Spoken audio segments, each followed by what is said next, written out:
जय गुरु जी। संगत जी, संगत जी, हम ईश्वर से प्रेम करते हैं, ये बात तो समझ में आती है। पर कितना अच्छा अनुभव होता होगा जब हमें ये पता चलता है कि ईश्वर भी हमसे उतना ही प्रेम करते हैं। संगत जी, क्यों ना हम कुछ ऐसा करें कि ईश्वर भी हमसे उतना ही प्रेम करें जितना प्रेम हम उनसे करते हैं।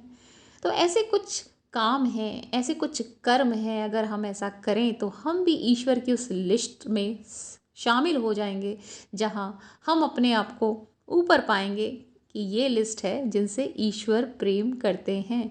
तो संगत जी, एक बार की बात है, एक छोटी सी कम उम्र का ही लड़का था, नई नई शादी हुई थी, नई नई जॉब लगी थी।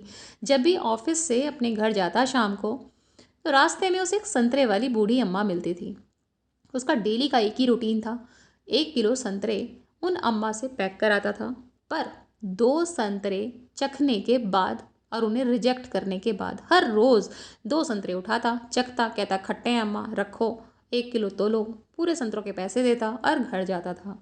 एक दिन छुट्टी का दिन था, अपनी वाइफ के साथ उसी रास्ते से जा रहा था। उसने फिर से 1 किलो संतरे तुलवाए, लेकिन 2 चखने के और रिजेक्ट करने के बाद। फिर वो आगे बढ़ जाता है। उसकी वाइफ कहती है, अम्मा को कितना बुरा लगा होगा, तुमने उनके 2 संतरे खाकर छोड़ दिए और उसके बाद उन्हें खट्टा भी बता दिया। तो वो कहता है, संतरे खाने की जो उम्र है वो तो इन अम्मा की भी है, वो ज़रूरत उनकी भी है, पर वो खुद तो खाती नहीं है, हमें खिलाती रहती हैं। तो मैं ऐसा इसलिए करता हूँ ताकि ये संतरे जो मैं छोड़ कर आया हूँ वो खुद खा लें।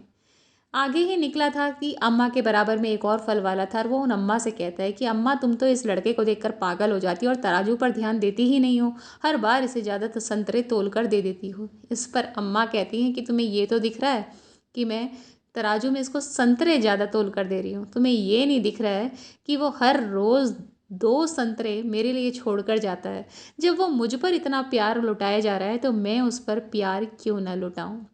तो संगत जी, सच ही है, जो फीलिंग्स हम सामने वाले के लिए रखते हैं, प्यार देते हैं, तो हमें भी बदले में प्यार ही मिलता है। और ये भी एक बहुत बड़ा सेवा भाव है जो सीधा ईश्वर तक आपको कनेक्ट करता है। तो संगत जी, जितना हो सके, जैसे हो सके, दूसरों की भावनाओं की कदर भी कीजिए, मदद कीजिए, अपने कर्म भी कीजिए और निस्वार्थ भाव से सेवा कीजिए और गुप्त सेवा कीजिए। उसका ढिंढोरा पीटना सही नहीं है। फिर देखिए कैसे चमत्कार होते हैं आए दिन, क्योंकि जहाँ ये भाव होता है वहाँ भगवान हर पल साथ होते हैं। जय गुरु जी, शुक्राना गुरु जी।